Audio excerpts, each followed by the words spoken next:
Hi YouTube, my name is Nikki. I'm going to be talking about being pregnant and being emetophobic. And I've been wanting to make this video for quite some time. Actually, I wanted to make it since I was pregnant with my first. Never got around to it, but now that I'm pregnant with my second, I decided, you know what, it's time. For those who do not know what emetophobia is the fear of vomiting. It could come in different ways, whether you're afraid of seeing someone throw up, or whether you yourself are afraid of throwing up, which that one's mine, or the combination of the two, or being around, or even watching scenes on TV of people vomiting that can cause you an irrational, yes, because phobias are irrational, but it can cause an irrational panic in you when you see this, experience nausea, whatever it is. It's the fear of vomiting. It's a very big globe of different things that can come with it. Emetophobia is experienced differently depending on the person. Like I said, mine is specifically with me being sick. I'm not really afraid of seeing someone else get sick unless I know that their sickness has to do with it being like a stomach bug, something that could be contagious, because then I will get it. That's the only time that my phobia kicks in when someone else is sick. I don't really care to watch scenes online or on TV where someone's throwing up. It doesn't affect me, but for a lot of people it does. It doesn't affect me to read the word vomit. For a lot of people it does. So I'm going to talk about my point of view, which is my fear. I've been emetophobic since I can remember. I think since I don't know, since I was really little, 6, 5, 4, maybe I was even born with it. I don't even know. I can't really pinpoint when it was that I started getting scared of vomiting. And I will talk more about what I've discovered as to why I'm emetophobic through therapy and through, talking about it and therapy. Through therapy, I have figured out why I'm emetophobic. Does it help? Not really. But this video is not about that. This video is about being pregnant and how we get pregnant, even though we're afraid of this. For many women who have this fear, they put off getting pregnant for years. Or they just decide right on that they're never gonna get pregnant. Because what is the one thing that goes hand in hand with pregnancy? And that is morning sickness. You see it on TV, everyone tells you about it. The nausea that comes the first 3 months of your pregnancy, or for some even the whole entire pregnancy, is vomiting, being nauseous, having food aversions, getting disgusted just by a smell or by looking. Those are the things that we hear about as we grow up as women pertaining to being pregnant. And of course, somebody with this fear does not want to ever put themselves in any way, shape, or form in a position where we will experience or have to face that fear. That was my case. I got pregnant when I was 28. I have been married to my husband since I was 21. Thankfully, he wasn't ready for kids till I was 28, but it was something that really brought a lot of stress to my life when it came to being in a marriage relationship in the future. I would talk to my husband all the time about if he was okay being with someone who might never give him children, because for years I struggled with how am I going to wrap myself, how am I going to get myself ready for this, if I even decide to get myself ready to get pregnant. Thankfully, I'm a very stubborn person when it comes to things stopping me in my life. For example, I am a certified paramedic. I'm not working, I'm not in anything right now, but I did go through paramedics. I did get my certification and my state license through that, and right now I am a student working my way to becoming a nursing student. Another little oxymoron, you're afraid of vomiting, but you're gonna expose yourself to sick people who throw up all the time. I came to a point somewhere in my 20s where instead of being only afraid of vomiting, I became angry at how it stopped me from living my life in many ways. Whether it was going out with friends because I was anxious and anxiety for me always kind of like focused on vomiting for some reason, even if I wasn't even sick. So it stopped me in a lot of ways and a lot of things that I wanted to do with my life. And I just started getting angry at how much control this fear had over me. So I decided just one day, randomly, no more. If I want to be a paramedic, if I want to do this, I'm gonna do it. So it was about like 3 years of doing so, and let me tell you, it was not easy mentally for me, because every time I had to go out of my comfort zone to go to, you know, places that involved having to come in contact with sick people, it would, you know, cause anxiety. But even though I trembled sometimes, even though I shook sometimes, even though I sweated out of anxiety sometimes, I went and I did it, and I am very proud of myself. I'm so stubborn that I'm so thankful for my stubbornness that it allowed me to do this and complete this and get it done. And now I know that I'm capable of it. So let's start talking about getting pregnant. When my husband and I finally decided, okay, we're gonna get pregnant, what I did is I did not think about the nausea part. Anytime it would try to come into my mind, even though for some it's really hard to kind of push away those thoughts, I would say, no, I'm not gonna think about it. I'm not gonna think about it. It was not easy, but that's just the way that, you know, you talk to yourself in your brain. I'm not gonna think about that part. I'm gonna think about the excitement of being a mom and my husband being a father. And I would look for stories online or with friends or with family. My sister by this point had 2 children. My mom has had 6 kids total. And I would talk to all of them, and I would just want them to talk to me about how they combated the morning sickness, how they got through it, and if they threw up. My sister did. She did get sick with her first. Not with her second, or I don't even think with her third. But my sister's somebody who, growing up, threw up regularly like a normal kid. I grew up, and the only time I threw up was when I was 11. Knock on wood. People who have this fear, we have this like innate, some instinctual way of not letting ourselves throw up. I don't know how we do it, but it is something that is known within our community that we can go long stretches of years without getting sick, because I don't know what we do with ourselves in our brain, but we control it. The more I looked into the possibility of getting pregnant, instead of researching morning sickness and pregnancy, I would research, I did not get morning sickness, or I did not throw up during pregnancy. And I noticed that there was just as many forums, as many people posting about how they didn't get sick when they got pregnant. So I try to concentrate on those stories. And that's what gave me like the little oomph to, okay, let's do this. So we got pregnant. And yes, I did get morning sickness. But let me explain how it went for me. I am 31 years old. Am I 31? Hold on, I'm not 31. I'm 30 years old. I'm 30 years old. I will be 31 in August. I've only thrown up when I was 11. So to say that I am familiar with what real nausea feels like, not really. Pregnancy nausea, from what I've heard, is different than normal sickness nausea. I can't advocate for that because I don't know. I'm not familiar with that. But I did get nauseous with my son. His nausea was the kind of feeling like yucky towards different foods, different smells. Oh my gosh, smells. I couldn't deal with certain smells. I couldn't deal with my husband's cologne smell. There was a lot of things that made me feel nauseous, but it was manageable for me.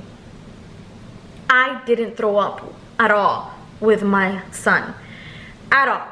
I did get nauseous from like week, I want to say like week 6 or 7 to about like 14 weeks, and then it eased off slowly until I was like 18 weeks. Like at 18 weeks I was not nauseous at all. It was hard for someone like me to go through that. Thankfully around that time I had graduated from paramedics in May, and I got pregnant in late August. So I wasn't doing anything. My husband's like, you know what, if we're gonna do this, you don't work, don't worry about it, you stay home, let's just handle one problem at a time. So I'm like, okay. So I'm sorry if you hear noises and stuff, that's my bunny. My bunny's like hopping around. Anyway, so I was able to stay home during that pregnancy. Thankfully for that. I had the blessing that my husband was able to provide for the both of us during that time. So I didn't have to worry about going out. Let me explain how my morning sickness worked. I would wake up feeling great. I never had morning sickness, like actual, like you wake up and you get nauseous and you have morning sickness. No, I never had that. I would wake up feeling great. I would be able to eat fine in the mornings. I just couldn't deal with smells. I couldn't deal with smells. Like my husband, every morning when he would shower, he would have to go out through the living room and get dressed like towards the living room because I couldn't deal with the body wash smells. Those kind of smells like that really bugged me. So I couldn't deal with smells. So as long as I kept smells away, or I would like cover my face with like the comforter or whatever, I would be fine. I would wake up, I would eat. And then my morning sickness, pregnancy sickness I would rather call, like, it would start around like 4 p.m. and from there on, that's when it would get bad, and then it would slowly get like more intense until like nighttime. So two things that I would do, well, three things that I would do. Number one would be to just lose myself in a TV show. During that time, it was Once Upon a Time. I started watching that show. I would just watch it and just try to concentrate on that. When I would start feeling like the nausea and the bouts of like nausea and I don't want to think about this, I don't want to think about that, I would just try to concentrate on that while I would breathe. Whatever way you breathe or whatever way you cope, I would just breathe. I tend to breathe through my mouth when I'm nauseous, like that. I don't know, but it helps, and I would do that. Then another thing I would do is I couldn't drink water. Water would make me feel like I was gonna gag, so I couldn't drink water. I survived on orange juice and watermelon. So whenever I would have that feeling where it's like, oh my gosh, like my gag, I never had a gag reflex, or I never even thought I had a gag reflex until I got pregnant. When I got pregnant, I have a gag reflex, and it would try to activate. And when it would, I wouldn't swallow. I would just breathe, and I would clench my fist like this, because I read somewhere online that there's some sort of like pressure point that if you like hold your fist like that with your thumb inward like this, it kind of like shuts down the gag reflex. I don't know, it could have been a placebo, but that's what I would do. I would do this, and I would go to my bed, and I would just sit there, and I would just breathe, or I would just lay there and not move a muscle. And that's the way that I would cope during those moments, and then it would pass. That's the thing that I experienced with my morning sickness, is that nausea comes, but then it goes, and then it comes, and then it goes. Sometimes it would come and it would just stay there. In those moments, that's when I would just concentrate on the TV show or something. Finally, the third thing that I would do would be, this is what I would usually do at nighttime, in the middle of the night, for when my husband was sleeping. I didn't want to bother him during that time, because he did have to go to work. And it would be, I would play those bubble games on my phone. The ones where you have to point and shoot for like same color bubbles, and I played that until I would get so exhausted that I would fall asleep. Funny tidbit about that is that the bubble game that I would play during that time was the Inside Out, like the Disney's Inside Out bubble game that they had on the, well, back then I had an Android. I would play that. Anytime I hear the little like jingle of that movie, it actually almost kind of gives me like this phantom morning sickness feeling. So I can't hear it anymore, because it's like my brain correlates it to how I used to feel when I would play that game. But at the time, it was soothing, and it would help me get my mind off of, feeling really crappy. So those are the three things that I did during during those weeks that I was feeling sick. And thankfully, it is exactly how a lot of women say it is. You just wake up one day and you feel normal. the exhaustion is gone.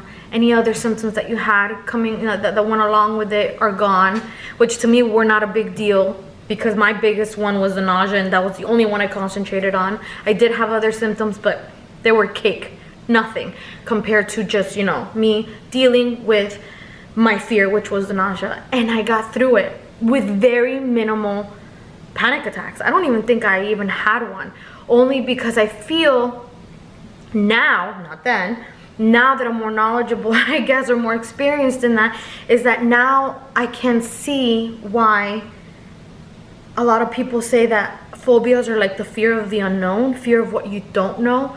I am not very well versed to this point in my life to what vomiting and really vomiting and getting sick in that way feels like, because like I said, I had only at that time had thrown up once in my life when I was 11. And that was a long time ago, obviously. I can't remember exactly in detail how I felt. So when you're in it, when you're experiencing it, for me, me being sick, as I look back, I want to say it wasn't that bad. No. Not that it wasn't that bad. Let me not say that. You can get through it and it will pass. So fast forward, I have my kid, everything's great, and we start thinking about having baby number 2. For this pregnancy, it did take a couple of tries. We didn't get pregnant right away. We started in June. That could be a subject matter for another video. But we went through 2 losses, and I think having those 2 miscarriages back to back, no less, it really put this like sense of like, for me, it put this sense of like, I want this baby so bad, and my other 2 babies that I lost, like I would do anything for them, anything. And vomiting and morning sickness was not even like in the forefront of my mind. In the forefront of my mind was, I want another child, I want a sibling for my child, for my son. And losing these 2 little souls just made it even more important, and made my fear, I don't want to say that it made my fear silly, but it made my fear kind of go back into the back burner of my mind. So thankfully, we finally, we got pregnant, and I was so worried about like, okay, stay in there, be safe. That was where my mind was, at that time. With this little lady, I am pregnant with a little girl. It came out of like the nausea, the morning sickness. It's been a very different pregnancy with this little girl. With this little girl, it didn't start like my son, where I started getting nauseous little by like a little bit here, a little bit there, and then throughout the weeks it would get even more or more intense or whatnot. No, with this little girl, it hit me like a tow truck. This nausea put my butt to bed. I couldn't get out of bed it started at 5 weeks, and it stuck around till 9 weeks. That was the good part about this pregnancy. It didn't last till like how it lasted intensely with my son, like till 18 or 20 weeks. Mine lasted, it was really hard, really bad, from 5 weeks to 9 weeks.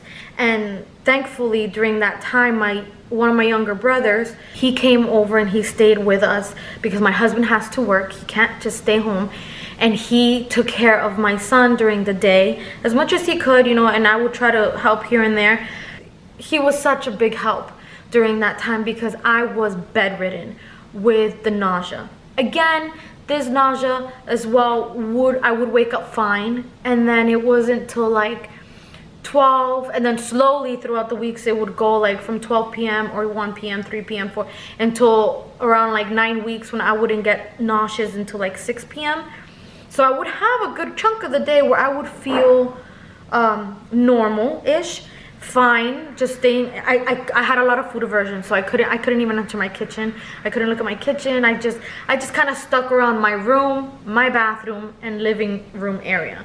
And no, there was no cooking allowed in my house during the time, so we did a lot of ordering in. Thankfully, we had pre-planned for that, so we had money saved up just for ordering takeout. We had learned from our previous pregnancy that we did a lot of ordering out during the time of my morning sickness. So with this one, like I said, it lasted till 9 weeks. I have not thrown up. I'm 31 weeks as of today, and I have not thrown up. The nausea did slowly start dissipating after 9 weeks. I was able to be more active than I was with my first after the 9 weeks. I went to Disney for my friend's little girl's birthday. Obviously we left the park by 5 because we knew that around that time is when my morning sickness would kick in. We went to, we handled it. We had a plan. We were experienced emetophobic pregnant parents who have gone through this before, and you pre-plan, you work around it, and it worked. I want to tell all those women out there who want to get pregnant but have this fear that you can do it. You can. Yes, you will come face to face with your fear, but the chances of you throwing up are 50-50. And even though that still seems like a big number for me now, experiencing pregnancy number 2, 1 boy and 1 girl, that it doesn't necessarily mean you're gonna throw up. It doesn't necessarily mean that you're going to actually experience that. Chances are you will experience nausea, but do you know how many women out there don't experience nausea at all? I will be making another video as to the little things that I would take, drinks and teas and candies and everything that I tried, and what worked for me during my first trimester during the nausea period of that. I will make another video. This video is just to let you know that you can do it. It is possible. And the biggest thing, especially when you've already done it once, is that now your brain knows that there is the day where you're gonna wake up and you're gonna be fine. It passes, and at the end of it, you have this beautiful blessing, and not only that, which is obviously the biggest thing, you have your child, you made life, and you're holding, and you're like, oh my gosh, I did it. For me, that was my biggest, in my head at the time, even till now, it's my biggest obstacle was I want to be a mom, but how can I be a mom if I'm so afraid of vomiting? And I was able to, and I've done this already. This is my second one, and you get to look at your baby and not only be so proud that you have, in love with this baby, but at the same time, you gain this pride within yourself that you combated your fear. You combated that big mountain, that your mountain. You carried that cross that was so heavy. You carried it, and you did it, and you got through it. And it doesn't mean you're gonna throw up. It doesn't mean you're actually gonna get sick. I didn't. This is baby number 4, but full term to baby number 2. I did experience a little bit of morning sickness with both of my losses, and I didn't throw up with them either. So you can do it. That's what I want this video to be about. And for all those women out there who are looking for a different story other than all the scary stories that you find on Google and on the forums, is that this is a video of hope, that you can get pregnant and you can go through pregnancy and have a happy pregnancy and have a good pregnancy even through the first trimester, and come out winning. Because that's what it feels like for me. It feels like I'm winning. I'm winning the battle against this fear that has literally burdened my life for 31 years. If you like this video and you would like to see more videos like this, please don't forget to subscribe, give it a thumbs up, or comment down below with your stories. Tell me your stories. Share your experiences. If you're a mama who has been pregnant and has emetophobia and have your story to tell it to us. Share it with us. I would love to read your responses and replies, and ask me anything you would like, and I would love to answer your questions as well. So that is all I have for you guys today. Thank you for watching. Bye.